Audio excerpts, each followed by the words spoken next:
أحببتها بروحي بقلبي بدمي، فليوجد من الجزائر أعظم.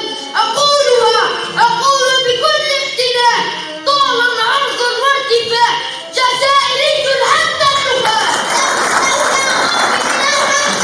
وخوفي من النيران تشعلت حب الجزائر سابع أركان الإيمان. أقول بكل اقتناع طولا عرضا وارتفاع، جزائري حتى النخاع. لو عذبوني طوال النهار، لو مسكوا يدي بالمنشار، لو أجبروني على الانتحار،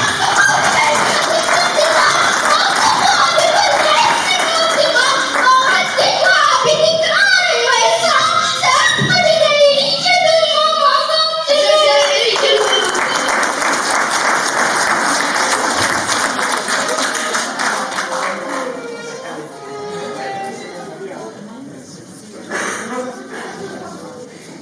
تفضلي يا استاذه قدمي لنا اولادك. السلام عليكم. التلميذة زغمار مزور من فوج السنة الثالثة ابتدائي، والتلميذ حجاز عبد الرحيم من فوج السنة الرابعة ابتدائي.